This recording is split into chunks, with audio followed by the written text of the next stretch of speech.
This is the official podcast of the man behind R.D. Scinto, Inc., real estate maven, visionary, community man, Bob Scinto.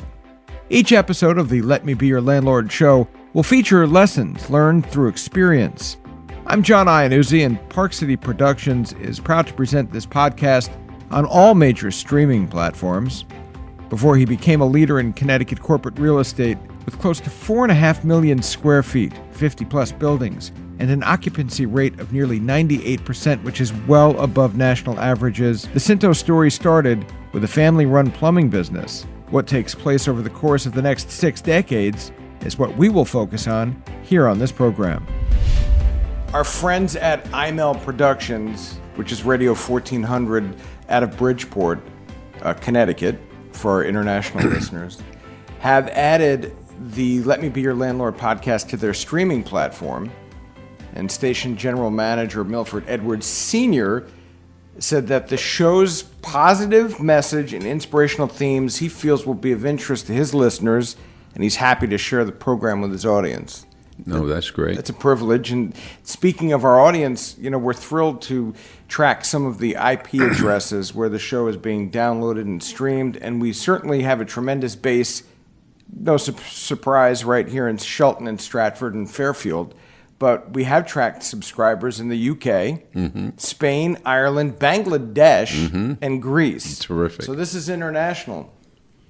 We started episode 6 with a quote to begin episode 7. I like this one from college football legend Lou Holtz, who said, "Show me someone who has done something worthwhile, and I'll show you someone who has overcome adversity." Correct. And I thought that was a good theme for this episode. I know on this program you've mentioned the hole that you found yourself in 30 years ago. Can we spend some time this week focusing on how you weathered that storm and turned things around? Oh, that's terrific. Yeah. 1990 was the worst year of my life. I woke up one morning, I was losing $500,000 a month in cash. I owe the banks $63.5 million personally. I owe vendors, like sheetrock and plumbers and lawyers. I owed them $7 million. I had 365,000 square feet of empty space, and my real estate was 50% underwater. In other words, if I owed $10 million on a building, it wasn't worth $5 million. And that's the hole I was in 1990. Okay, worst year of my life, and there's no question that was difficult. It took me 11 years to get out of that hole. 11 years. And I tell you, I was so depressed, John, being honest with you, so depressed. My doctor, Dr. Pinto, he was so concerned that he asked me to go see a psychiatrist, okay? Now, I tell people going to see a psychiatrist is a good thing. It's a shortcut to mental health. They know what's happening, and you don't, okay? So I was this guy in Westport I went to see. And I walked into his office, and on the dresser he had pictures of his sons, 3 sons. And even in my depression, I was trying to make someone else feel good. So I said, "Doctor, are those your kids?" He goes, "Yes." He goes, "Well, we're here to talk about you, not me." I said, "Oh my God, this guy needs me more than I need him." Okay. So what he said to me, I told him what was happening to me. He says, what you're going through is the same thing someone goes through when they're told that they're going to die. That's the anxieties that you're going through right now. Because your life is tied up in your business and your success. Okay? And because of that, you think you're dying. And that's the anxiety level you have. Now, that was like 10 minutes after the hour. But that's all I needed to hear. Okay, I wanted to get out of there because I learned what I had to learn. So that was, very important to me at that time to realize. My poor wife, I was such a basket case, for 3 months. I was so depressed all the time. It was such a hard time. Everyone was going to, I had to move out of my house. I had to sell my house. I moved to Greenwich so that my kids didn't have to hear that I was going to go bankrupt and Scinto was going broke. And the toughest thing I had, I was such a schmuck, there's only a word I can use. I had a beautiful house in Sasko Hill Road, but I had to build a bigger house in Sasko Hill Road. The great mistake you make in your life is when you care what other people think about you versus what you think about yourself. You know, I was such a jerk building this bigger house, 28,000 square foot house, okay? And now it's half empty. It's empty, okay? Not half, that's not real estate. It's empty. And I had to try to get rid of this house. Now, I used to go to St. Anthony's every Sunday morning and pray my guts off. Please, Jesus, get me out of this mess. Please. I took St. Joseph statues. I buried them upside down facing the house, okay? I did everything I could do, all right? And I always remember looking at him and I say, please. I said, I can't put the house on the market.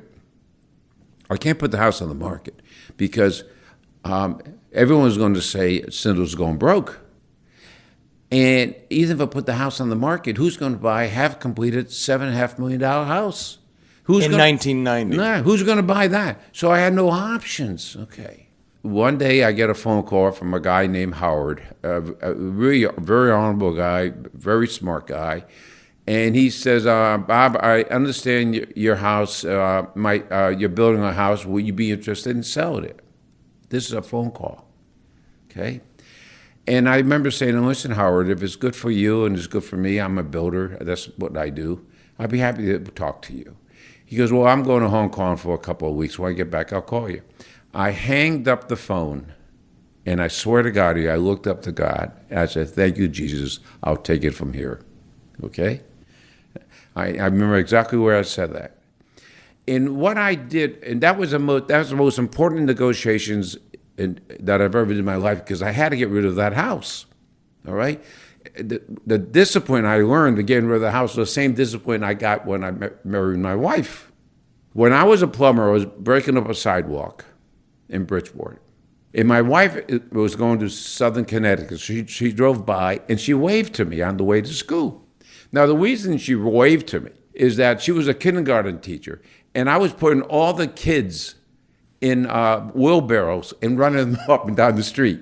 She just thought that was the cutest thing ever, that someone would take the time to take little kids up and down the street in a wheelbarrow during my lunch break, you know what I'm saying? So she comes back, and she was trying to keep a suntan up, so she goes out on the front porch with one of those visors. You remember those visors? So I walked across up to her, and I said to her, hi, how are you? I said, my name is Bob. Will you like to go out Friday night for dinner or to a movie or something? So she says, no, I'm engaged. So I said, okay, what are you doing Saturday night? Okay? And of course, her part of the story is I never even asked her name. Well, I don't remember that part of the story, but I want to make sure, for the record, that's her part of the story. Well, somehow I got her telephone number, and I called her on and off for about a year. And then finally her aunt says, why don't you go out with this guy? So I went out. Now, I took her out 7 times without kissing her. All right? I walked her to the door, thanking her very much. I said, maybe I'll give you a call next week. But 7 times until she figured out, she said to her sister, there's something wrong with me. Well, what you learn from that is that no one ever wants anything until they don't think they can have it. No one ever wants anything until they don't think they can have it. Well, that's what I did with Howard. In all my negotiations with Howard, I never called him once, number one. Number two, I never signed a contract with Howard. We shook hands. When we shook hands, I said to him, my handshake is my bond. He goes, I'm in the business of my handshake. When I say I'm going to do something, I'm going to do it. I said, good. We don't need a contract. Of course you need a contract, okay? All right. So every time he would call me to talk to me about getting the contract signed, I wouldn't talk about the contract. I would talk about the house. I said, Howard, do me a favor. Please come out about 5 o'clock in the afternoon. Because when the sun's going down, you can see the rays across the curve of the limestone. These Italians are so phenomenal that you can't see a ripple, okay? Finally, he told Roger Ferris, who was the architect, he goes, I'm getting nervous. I'm getting nervous that Bob loves this house too much and he's not going to sell it to me because he won't sign a contract. Now, the reason I didn't want to sign a contract is as long as he didn't have a contract, he doesn't have a deal. So he wants this house, and he's concerned that I'm not going to sell it to him. So I had to create that. Now, you got to understand something. I'm losing $500,000 a month, but I won't sign a contract because you can rip up a contract, but you can't rip out a handshake. See, lawyers could put something in the contract that you can get out of the contract, all right? But you can't get out of a handshake, all right? So I said, listen, Howard, I said, your handshake is good. I'll sign whatever contract you want me to sign at the closing. When we get to the closing, you bring the money, bring the contract, I'll sign the contract. And that's how I got him to the closing. I mean, it was the hardest. I had to get that closing done because,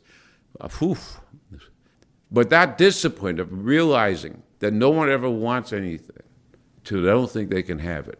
Okay, that psychological discipline I had during that time was one of the key elements of getting through that period. That was the linchpin. Oh, it was so important.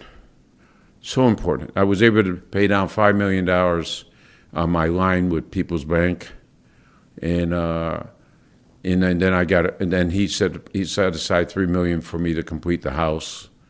And he spent a lot of money at the house. But the bottom line, he was a very honorable guy. What he said he was going to do, whatever he said he was going to do, he did. I had no problems with him. But it was a tough period in my life. And getting through that period was, I think I told you, I did a little bit at a time, small goals, pass out brochures every day. I used to put 5 in one pocket, 5 in another. But I worked my guts off. But I worked 14 hours a day, and I worked 7 days a week. I was driving back and forth to Greenwich. I was leaving my house in Greenwich around 6 o'clock in the morning. I would get to the job in Fairfield at 7. I would talk to Andy. That we were building the house there in Saskell Hill Road, and then I went up to the job. Then I stood out because every night I went someplace. My goal was to find a tenant at night. And it took me 11 years to pay everyone off. I mean, it was a tough period. You raised an interesting question, and that is that I've done programs with people in the mortgage business and people, in real estate, and you kind of touched on something. Emotions and real estate are, unfortunately for a lot of people, intertwined. Mm-hmm. At your level, that's a detriment, I'm assuming. And was it hard for you to not be emotional about properties? No, I was emotional. I was I was lucky I was Italian. Italians cry easy. I mean, I was, it was just really tough. And I didn't want to take any sleeping pills. I couldn't sleep. So what I did when I got home, I went on a 5-mile walk every night. No matter what time I got home, I ate, I went outside, and I walked 5 miles so I could exhaust myself so I could sleep. I did that for 3 years. That was not easy, okay? But it's all, it's all emotions. I mean, it was a difficult period. There's no doubt about it. Do you get attached to properties? Oh yeah, I love them. Are you being sarcastic? No, I'm being serious. I love design. We have a great architect I have a couple of great architects. Son is a great architect. Jim Jameson is really a great unknown architect. I mean, he doesn't want to be known. He only wants to do so much work. But he did my house. I mean, he did Palio. I mean, just a great architect. I love design. I love design. I love how things harmonize with shapes harmonize. It's no accident that Frank Lloyd Wright and Mises' parents both taught music. All right? Because music and architecture is the same disciplines. It's a beginning, middle, and an end. It's a base, middle, and a top. It harmonizes. Shapes harmonize with each other. The golden rectangle of the Greeks' design, 1 to 1.16. Those shapes, like your credit card, is that dimension. To have a great design, you got to have the proportions, okay? And you got to know what you're doing to do, And I like to tell people, great architecture is knowing what to copy and where to copy it. Don't think you're going to come up with anything new. I mean, whenever I go away, I take pictures of things. I come back and I say, let's try this, let's build this, let's design that. So the most fun I have in this business is the design part of the business, to be honest with you. What do you look for when you are working with an architect? Oh, just, someone who's, practical. You get to know right away if an architect's good or not. I got news for you, And there's two kinds of architects too, right? Pat Rose does most of my work, Rose and Tiza, okay? Pat is technically perfect. I've never had any mistakes with Pat. He knows the code. He knows everything, okay? So basically, if I can find a building that I like, I can just turn it over to Pat and we'll copy the building. I mean, that's basically what I did in Sixth Research. I went up to MIT in Harvard. You walk around there, you see all the great buildings because the pharmaceutical compete with each other for design. So you just take a couple of pictures of buildings you like, you bring it back to Pat, say, okay, Pat, let's take a look at doing this. Now, even the glass room that I added in the Apollo, I copied that from the Lincoln restaurant in Manhattan. Outside Lincoln Center. I'm sitting in the restaurant. For years, I was trying to figure out how I was going to put in an addition to the Apollo because we weren't doing small weddings. We had no place to gather. And I sat in the room with my wife and I said, Eureka, Barbie. And she goes, what do you mean, Eureka? I said, I found it. This room we're going to copy. And then what I did is I brought all my tradespeople. We came down with my architect, my glazer, my electrician, and we took pictures. We ate there for lunch. We copied everything. When we came back, we built the room. So, that was that part of that. I guess the hardest part is merging the aesthetic with functionality, right? I mean, you could make something beautiful, but it's completely not functional. Yeah, absolutely true. That's the mistake I made with the Renaissance. The Renaissance, I copied the Four Seasons Hotel in Manhattan. I was more interested in the physical shape, in the design of the building and the lobby than I was in the functionality of the space. I made every mistake you can make building an apartment house. I just put so much money in that building. I mean, that building is the only building in Fairfield County, I think, that has a doorman. I mean, we have a 24/7 doorman there. The lobby, I copied the lobby from the Four Seasons lobby in Manhattan. Same materials, same quarries, because I wanted something really special. I mean, that apartment house is very special. So, but it's part of the park. You understand? I always tell people I lost $10 million building that building, but I'm okay with it because I love it when people are walking their kids and their dogs in the park. So it's a whole different atmosphere. We had our carnival this past weekend, by the way. One day was rained out, Saturday was rained out, but Sunday we were able to get in, 6 hours. So I'm not totally. Even though it was drizzle Sunday, it's a really thrill for me the carnival because there's so many people bring all their kids, and it's so wonderful to see the kids go on the ride. So that was a good weekend. I did make it to the Labor Day picnic, right? And that was fantastic. Right. People really enjoyed themselves, and the weather held out for that perfectly. Yeah. We'll talk more about some of the upcoming events in a second, but can I go back to 1990? Sure. As you talk, questions come into my head, and one of them is, how would you have dealt with it 30 years older? You were a younger man then. Would it have been easier or harder now? Probably harder now because you had to have energy. When you're younger, you're stronger. Because the effort I put in was nonstop. So, you make mistakes. The secret is, recognizing you've made a mistake and going in a different direction. And I was very lucky. Sam Hawley was the president of People's Bank at the time. And I owed People's at the time $37.5 million personally, okay? And Jack Bunchu at the bank said, Bob, whatever you do, make sure you make our payments because the feds are down here and they're watching your account. If you go 30 days, they're going to close us down. All right? Because that's how much money I owed them, okay? So Sam Hawley calls me up and says, hey, Bob, I'd like to meet you. I'd like to talk to you. He goes, guys, Mr. Hawley, I know who you are. You're chairman of the bank. So he comes up, and we go down to the cafeteria, and he orders a tuna fish, and I have a tuna fish, right? And we sit down across the table in the cafeteria, and he looks at me. Now, I owe this guy $37.5 million. You know what he asked me? Bob, number one, he had these blue eyes that were unbelievable, you know? He looks across at me, and he looks at me, and he says, hey, Bob, what are your dreams? Not what's your cash flow. Not how we going to get out of this thing. You know, this is a banker that they don't have anymore. What are your dreams? So I told him what my dreams were. He goes, those are great dreams, Bob. We're going to be okay.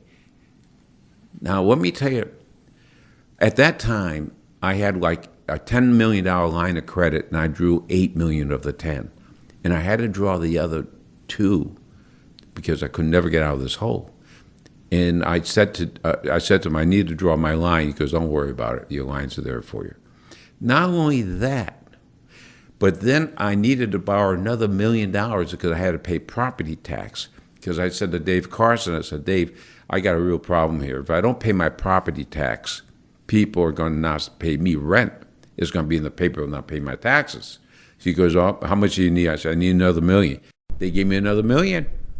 Okay, and we worked our way out. I mean, People's was really, I mean, there was Dave Carson was a terrific guy, and I only met Sam Hawley once in my life, one time. You know, the guy says, "What are your dreams?" You know, can you imagine?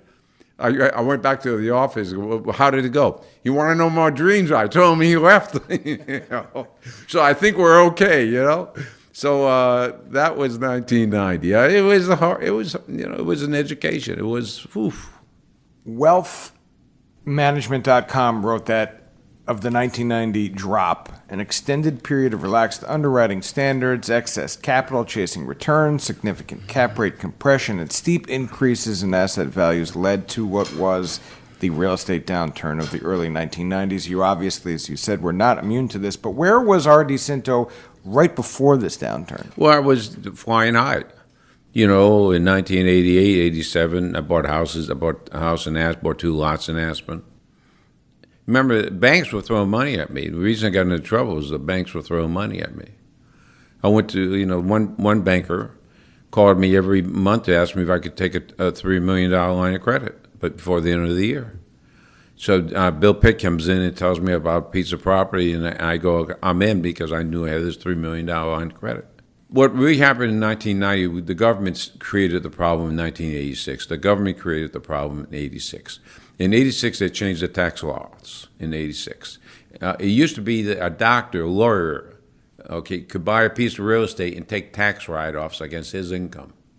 Okay?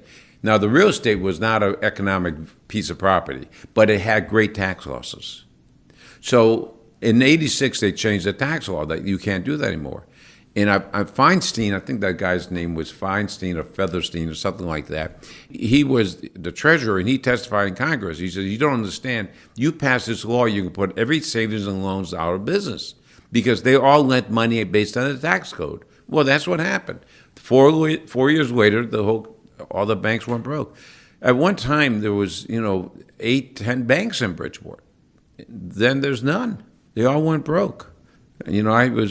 I was in a meeting once with bankers, and they wanted to know how they were going to get the money back. All right, a surprise credit meeting. I was in the bank. I was there with 7 people, just myself. And I looked at everyone. I said, well, first thing I think we got to ask ourselves is what you were all thinking about when you lent me $63.5 million. There's one person in this room who called me every month to take $3 million. I'm not going to identify that person, but he knows who he is. Now, everyone wants the money back? I have 2 options. One, is we can draw straws. The short guy pays me $63.5 million so I can pay everyone else off. That's one option. Okay, no one wants that. I said okay. Now I have 365,000 feet of empty space. Does anybody in this room need any space? Raise your hand. Okay. I said I don't see any hands, so I got to ask myself, what am I doing here? And you got to ask yourself, what am I doing here? The only way out of this mess is for me to rent space, and it took me a long time, but I got out of the hole. Oversupply was an issue at that point. Real estate wasn't being built for economic reasons, for supply and demand. It was being built for tax reasons. In other words, John, you're making $1 million a year. You make an investment in this apartment house. I can give me $100. This is what Integrated Resources said. Integrated Resources. They had a perspective that said, you give us $1 million, $100,000 a year in this investment. We're going to give you back a piece of paper that says you lost $300,000. So if you're in the 70% tax bracket, you could go save $210,000 in taxes, and it only costs you $100. Now, in that perspective said, we do not believe that this is going to pass IRS scrutiny. In the perspective, you had to have your accountant sign it and your tax accountant sign it, and you signed it, that you've read it. Okay? They sold $100 million of this crap in 4 days. So that's what happened in 1990. Those tax gimmicks that we use real estate as the means to create them, all right, destroy the whole values of real estate. The real estate wasn't being built for supply and demand. It was being built, can I sell tax credits? So is that the difference between then and the slowdown now? No, slowdown now is a different slowdown. Slowdown now is there's too much money in the marketplace. You know, I had a guy call me the other day. I threw him out of the office. He says I can get you $27,000 per employee that you kept employed, and I'll take 25% of what I could get. I can get you $27,000 per person. All right. In other words, he said the government can give you $800,000. You're qualified because I didn't lay anybody off. Now I threw him out. I said, I don't want that. Are you nuts? Are you crazy? I mean, that's what's creating the problem in the country right now. You can't find anyone going to work. There's still too much money around. That's the problem. Starbucks hasn't reopened. They had a little fire. We talked about it last time. They haven't reopened. You know why? They can't hire anybody. All right? There's a problem here. The word that, I do my research before we sit down, and the word that I keep seeing is uncertain. Uncertain. Do you think that's an accurate description of where we're at? Yeah. The politics are not good. And I think I've said it a dozen times that I'm not going to get involved in politics on this. What I'm trying to give people lessons of how I got to where I am. Okay, but both sides don't listen. It's very simple, isn't it?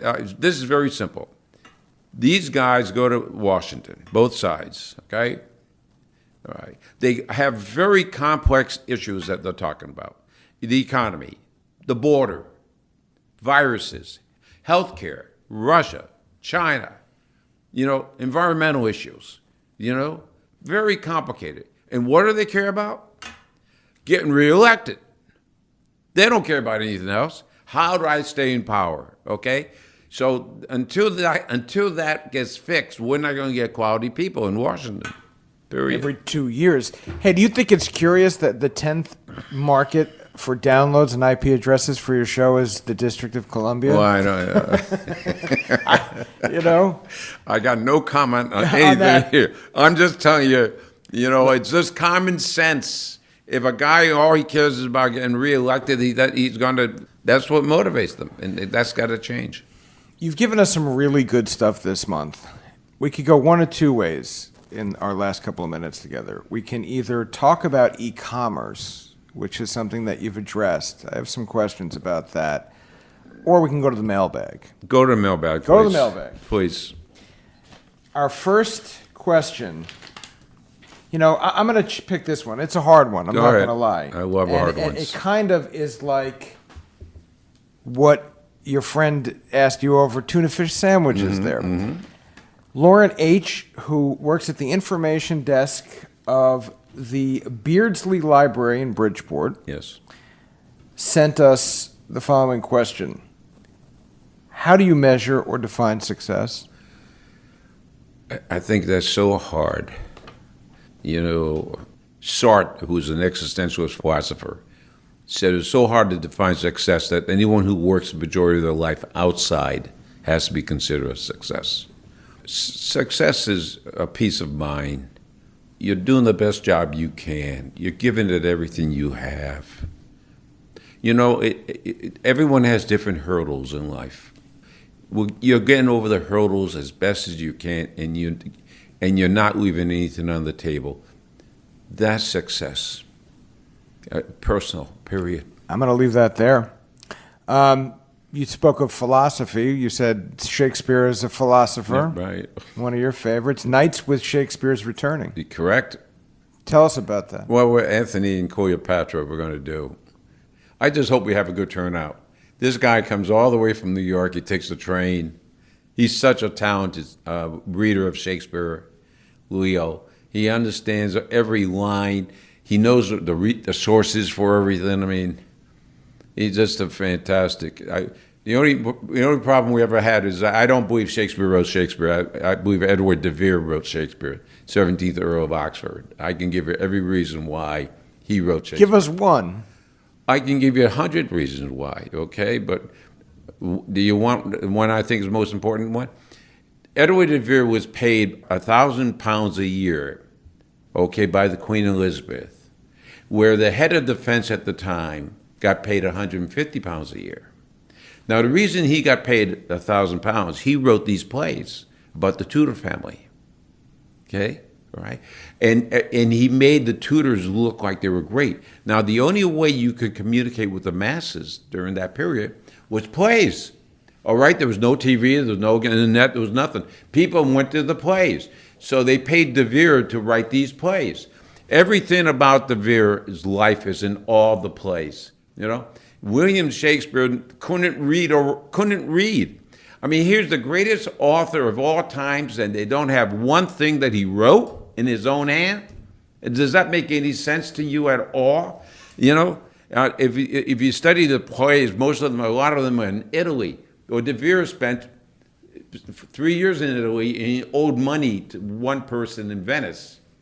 Okay, so you know where that play came from. Okay, he had three daughters who kind of like kicked him out of his house.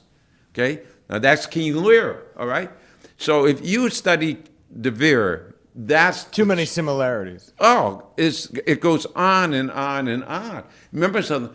Shakespeare could write. Shakespeare could speak in like 4 languages, 5 languages. His knowledge of medicine, of naval, is not possible for someone to have that kind of knowledge without going to school. And there's no history of Shakespeare ever going to school anyplace. And there was no public libraries. So there's no way that Shakespeare, the historical person, got the information. Now, there was a Shakespeare, and he was a producer. He used to move every 90 days so that he didn't have to pay taxes. Does that sound like Shakespeare to you, the kind of person he would be? Okay? All right. Please. We know a lot about Shakespeare, the historical person, but nothing about where that knowledge came from. And that's Edward de Vere, period. I bet anything on that. Fascinating. I wonder what de Vere would think of podcasting. I would love to get him on. The boat trips are wrapping up? Oh, yeah. I had one today, but we had to cancel. I love my boat trips. I love spending some time with tenants. It's really a lot of fun. And finally, the Halloween displays. Oh, Wayne, D.C. Halloween. You got no idea what we're going to do up here this year. None. We have over 100 items going up. I know the conference room is full. Yes. We'll address more mail next time we get together. Perfect. Let me be your landlord at gmail.com. Please keep the letters coming. And obviously we keep a keen eye on the news, and it made it all the way up to Albany, New York. I was in Albany, New York, and I picked up the Times-Union Fountain Square developers clash with Shelton, Connecticut's top taxpayer on apartments. That's you. Yes. What's going on there? Well, I spoke in favor of the application, number one, okay? Two, I never spoke against anything in my life. As a developer, I don't want to oppose anyone. I don't want anyone to oppose me, okay? And when the original developer who came needed an easement from me because the town wanted an easement into my office park so that the people didn't have to drive, okay? So he was going to build a hotel there, and I said, I'll give you an easement, and I'll give you a right-of-way so the cars can drive from my lot to your lot to the hotel, because the hotel I saw as an advantage to my office park. I have an hotel right here where you can walk to. Well, the developer who ends up taking over the project, a very nice man by the name of John, a very good person. He got stuck in this deal, and he's working his way out. Came and said, listen, I can't make the hotel work. It doesn't work financially. I need to build an apartment building. Well, it's okay. You go build your apartment building, but you're not going to drive your apartment people through my parking lot into your apartment complex. I said it was okay because it was going to be a hotel. So now he came in with his key guy last week, a couple weeks ago, and said, Bob, I'm going to give you back your easement. I'm not going to come through your office park. And I said, that's all I care about. And I said, I wish you luck. So that's been resolved. Clean ending. Yeah, it was not fair.